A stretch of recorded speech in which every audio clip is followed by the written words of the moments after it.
Okay, fantastic, fantastic. Thank you for joining us at Grant Writing School on the conference call.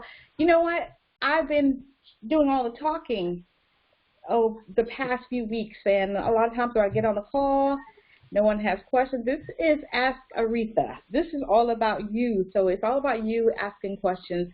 And so I'm just going to open up the lines and let you ask questions on today. Thank you for, hey, Carla. I miss you guys in Dallas so much. Thank you for joining us on Instagram Live. So any questions that you have, I know we're at the end of the year. A lot of people have done a lot. I see Yvonne here on the call with us. She just finished the budget class, and I would love for her to share with you some of the things that she learned in the budget class, if she will. So I'm going to give her a moment to think of her thoughts. But again, I want to welcome you to the conference call. Every Monday we do the conference call, and today it is all about you. So if Good morning. My name is Aretha Simons. Can everybody hear me okay on the conference call line? Yes, I can. Okay, excellent, excellent, excellent. So I'm going to start out by having Avon share with us some of the things that she learned in the budget class.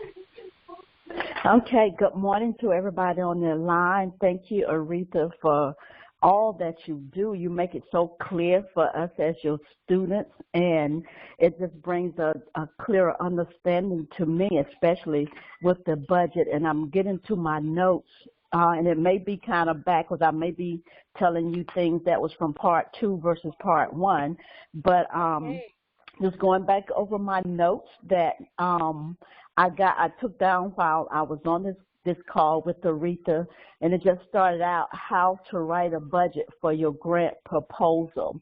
And one of the things she gave me is the first thing she told me to do is make a checklist. And I've learned that I work good by checklists. And so on that checklist, it was to do a spreadsheet.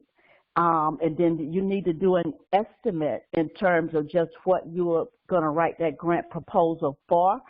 And then you have to go to how you're going to use this spreadsheet.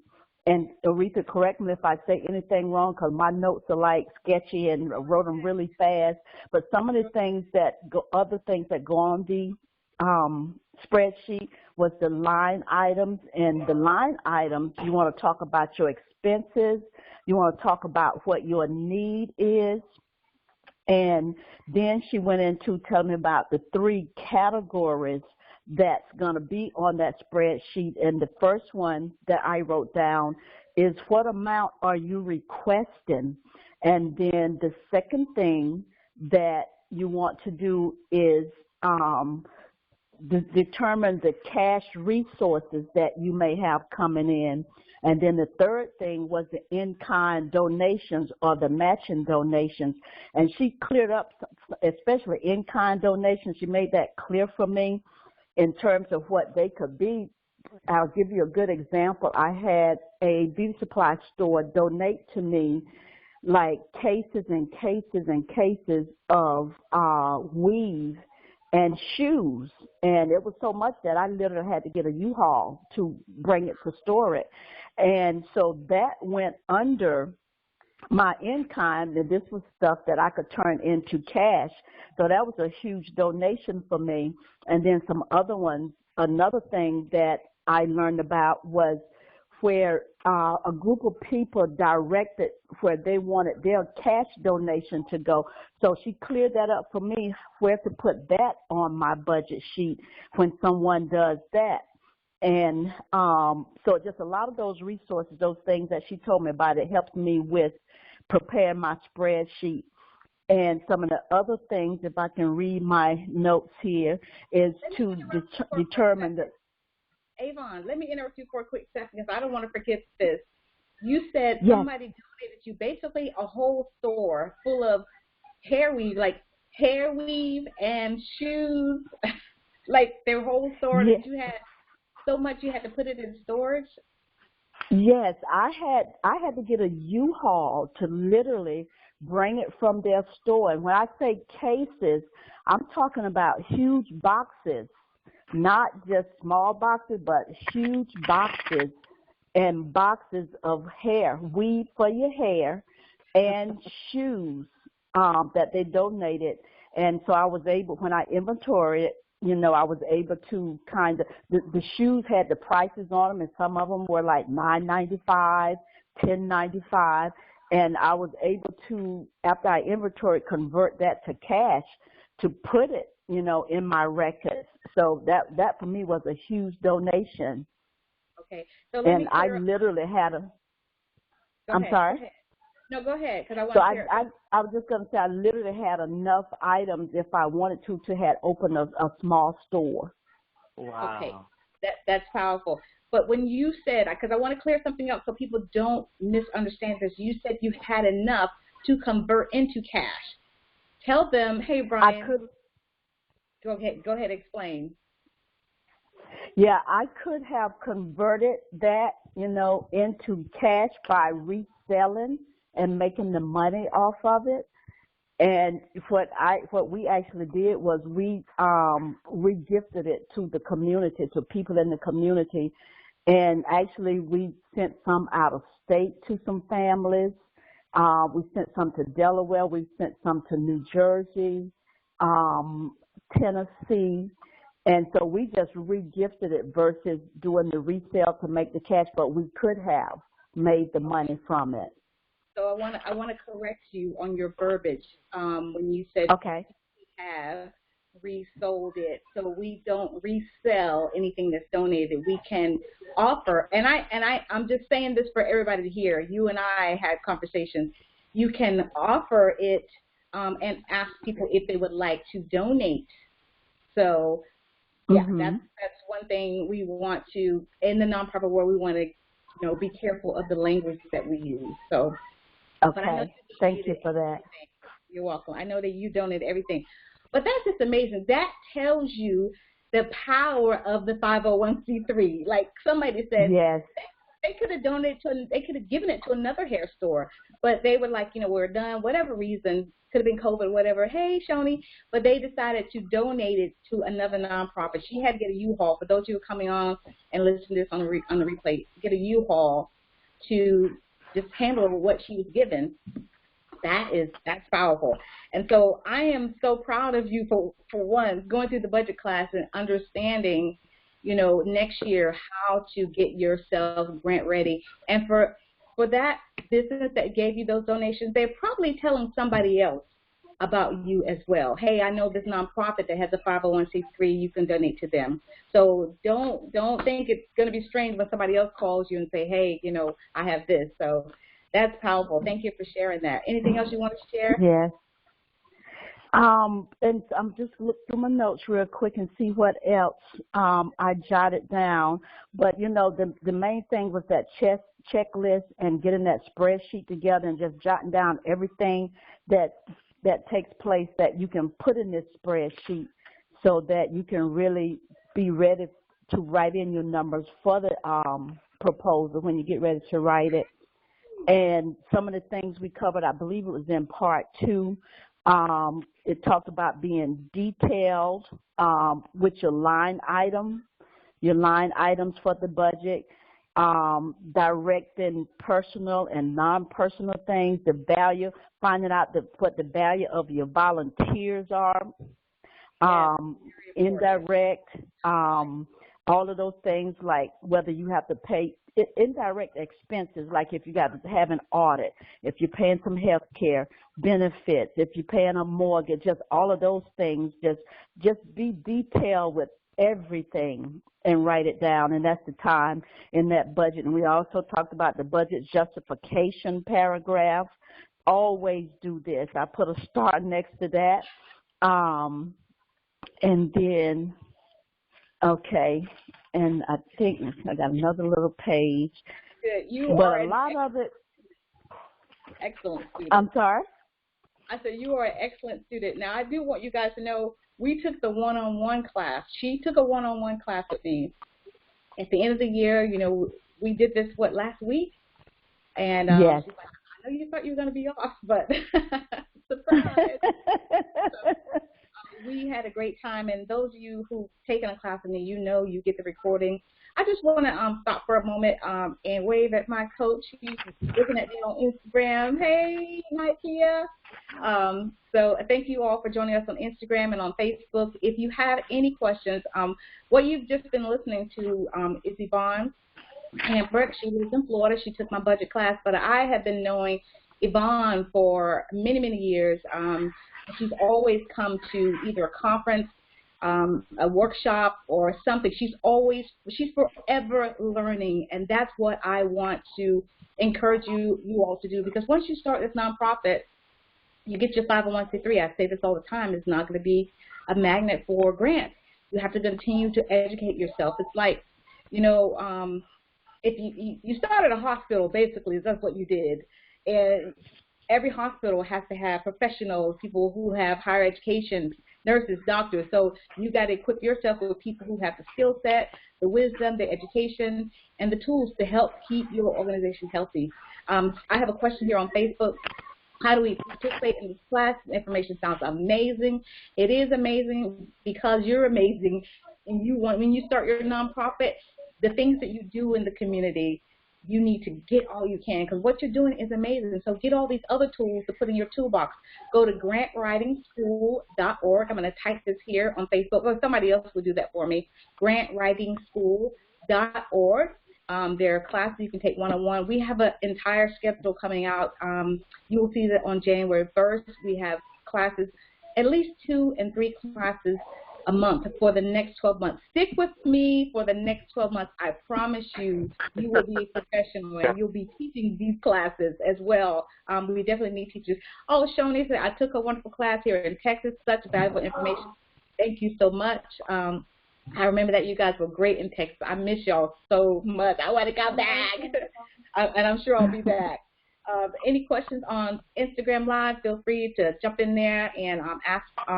For those of you on the conference call, do you have any questions? Conference call is lit up, and normally you guys have me doing all of the talking. I want to hear from you today. Any questions? This is your chance to ask questions. Thank you, Shoni.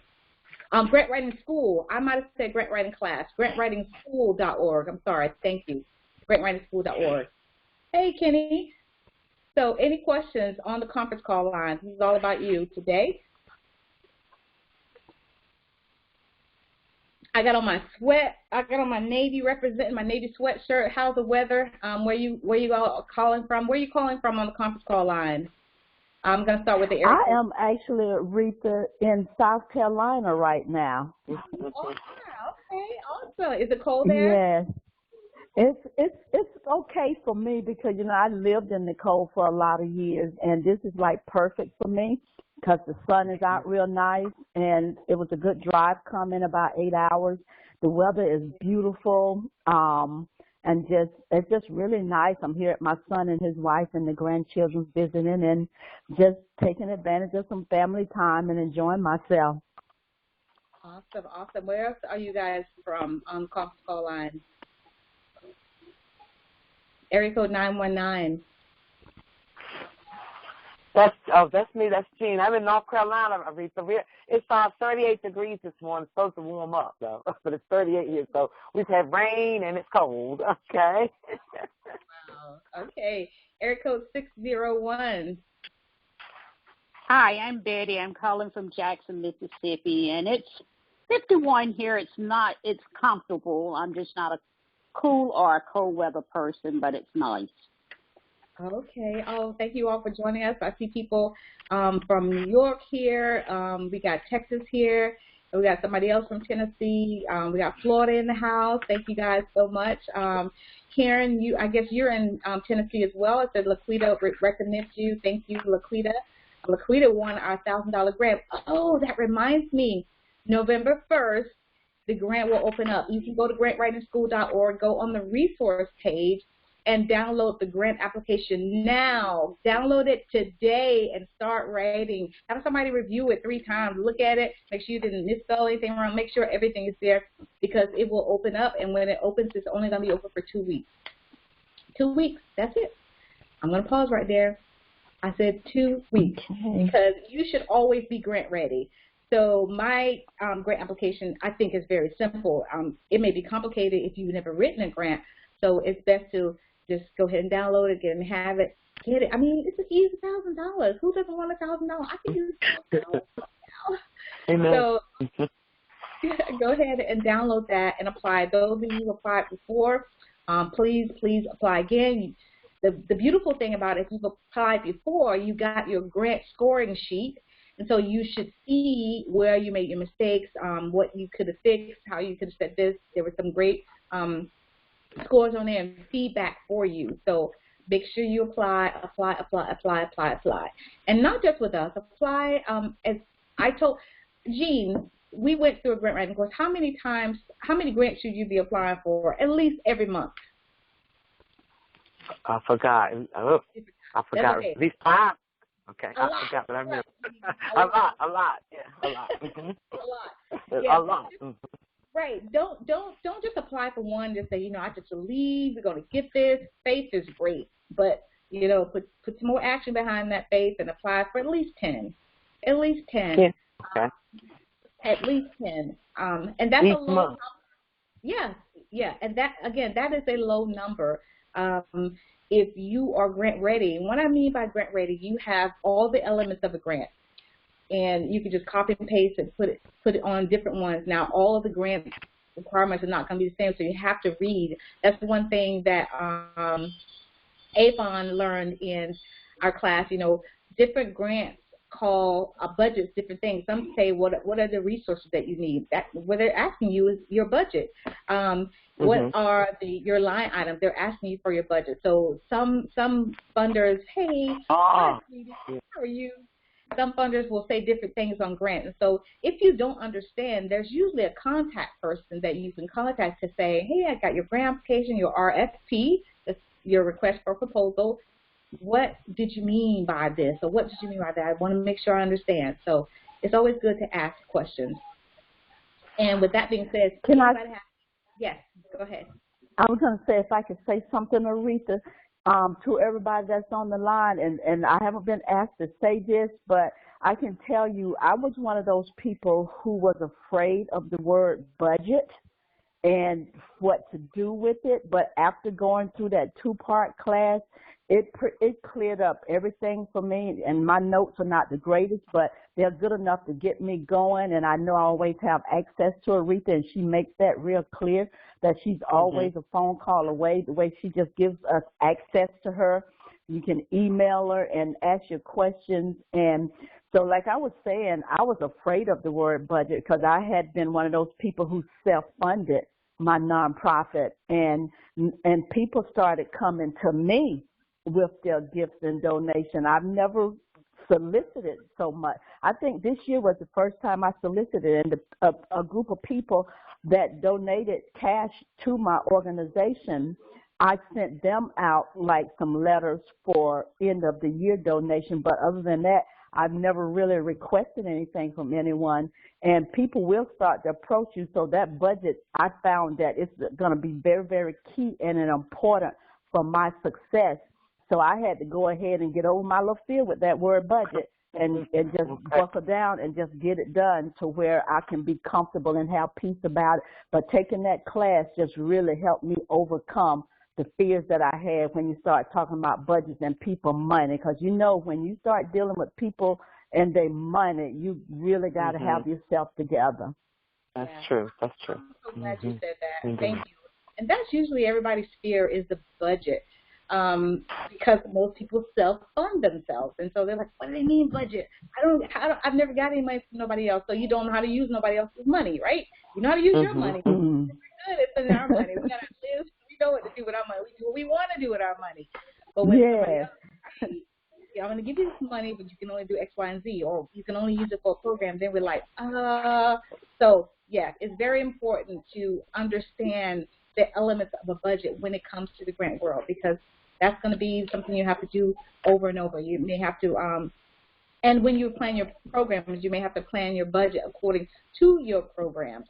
So it's very important to really understand. If you missed the class, if the replay of the budget course is not up yet, it will be up by the end of the week, I promise.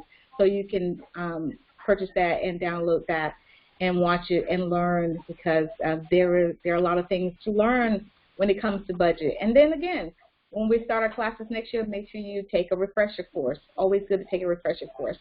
So with that being said, anybody have any other questions or comments? Yvonne, you've been like giving us some good feedback. I appreciate that. Yes, you have. Yes, Okay. this is just my experience, and it helps me. It just brings comfort to me, knowing that I can be on track, and I don't have to be fearful about what I'm doing.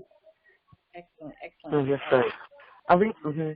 Can I just share briefly, Aretha? This is Jean. I'm just thanking you for the access to this Foundation Center. I've been going through, because I know today's my last day, but I found, at least going through, there's some 50 that were relative to food pantry and to North Carolina. So I'm planning to be getting some letters out, though. So I would say thank you for the access. I just didn't know there were so many close to me that I didn't even know anything about, within 15 miles of me, that I didn't even know about this organization. So this has been very helpful. And my other thing, can your name be too religious and restrict you? Do you think your name could be too restrictive?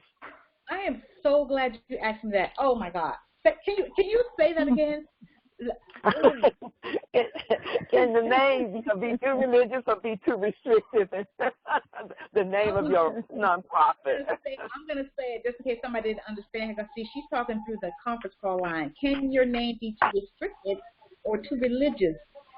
I tell people, if somebody is my client, and I'm fine if you're my client, do you 501c3, we're good. But when you ask me the word, will I be able to get grants?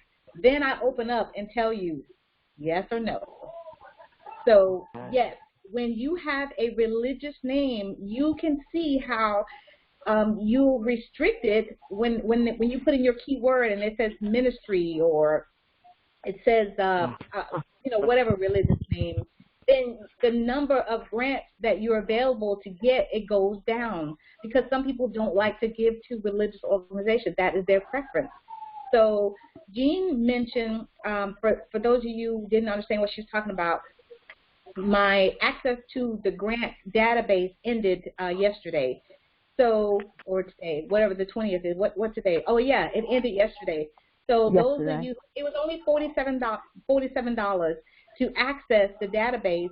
And what you do is you put in your keywords. I walked her through, put in your keywords, all your keywords, whether it's your city, your state, and then your keyword was, let me use Avon for example. Avon says she does GED classes. Well, when you put in GED class, they'll transfer every word GED. They might put literacy, or they might put, they'll change your word if it's not exact match to another word that's close to it. So all the grants that are available with those words pop up. And so Jean accessed the database, and she said she found at least 50, some within a few miles of where she lived that she didn't know. And Jean lives, where do you live, Jean?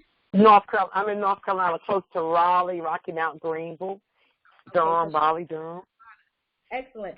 And so so she found 50. That's great. So with the 50 that she found, she's now going to go through and look through them and then make sure she's an exact match with that. But I don't know. Say her name. Don't mention your name, Jean, but say her name was God is Able Community Development Center. That might lead her to a few less than 50, maybe down to 3. So it does matter. And I never try to sway people from using their name, because especially when it comes to religion or their faith, because they're like, I know God gave me this, and that's it, and I get it, because God speaks to me. So I don't try to sway people, but I just tell them the truth. So if you want to know the truth, yes, that is true. If you have a religious name, it is harder for you to get the grant. So there's the question here: do you have a class about local and government bonds? Not yet. That's something that we could do one-on-one, because that's not probably something everybody will be interested in. And then bonds, you got to do a lot of reading when it comes to bonds, which that's a good one though, Shawnee. So what class? Somebody said, what would you suggest to start with first? The budget class? Any class. I don't know where you are, Karen, in your process of your nonprofit. If you got your 501c3, then if you got your 501c3, you could start with board development. Your board matters. And you can start with volunteer management. So there's so many classes, and that's why we're going to do 12. Stick with us for the next 12 months. We're going to do all types of classes, and so it doesn't matter where you start. It just depends. If you're trying to get a grant, then start with a grant writing class. So there's so many. Hello, Al. Al, I'm so glad you're home out of the hospital. It's so good to see you. Thank you for saying hello to me. Al's in Tennessee. Thank you, thank you, thank you. Again, thank you, everybody, for being on Instagram Live. If you have a question or if you'd like to come live with me on Instagram, feel free to do that. And I'm sorry I've been looking away. I should have put the camera right here in front of me, but I'm still learning. Y'all got to deal with me. Y'all got to work with me. Work with me. Work with me. So any other questions on Facebook or Instagram or the conference call? The conference call is really about you. I rarely come online because, look, I said I don't like to beat my face. I just, come as I am. But are there any questions on the conference call? Area code 601, you've been quiet. You've been listening. Any questions? I don't have any questions. I'm going to enroll in a class very soon. I ordered the book, and I'm currently reading it, and it's been very informative. And I'm off for 2 weeks. I'm going to continue reading the book, and then I'll enroll in a class. Okay, which book did you order? Hold on. Oh, my old book, probably. You got it off of Amazon? I got it off Amazon. Yeah. So, yeah. You probably bought off Amazon. The book is out of date. It has the old forms in it. That's why I have not republished the book. I do have the ebook. But the information is still accurate and still relevant, and it'll be around forever. It's just that the IRS forms have changed. So make sure you download the new IRS forms on irs.gov. They are free. So that's the only thing that's different. And thank you for purchasing the book. Whoever you purchased it from, I'm sure they're happy, but thank you for purchasing the book. And Shelley, Karen, you do have your 501c3. Excellent, excellent, excellent. So yeah, a grant writing class. Just depends on where you are in your business, because your nonprofit is a business. And so good. Go ahead. Yes. Go ahead. No, I was going to ask, how can I obtain a copy of the ebook? I will email you. Go on Grant Writing School, or actually just email me, Aretha Simons at Gmail. Aretha Simons at Gmail.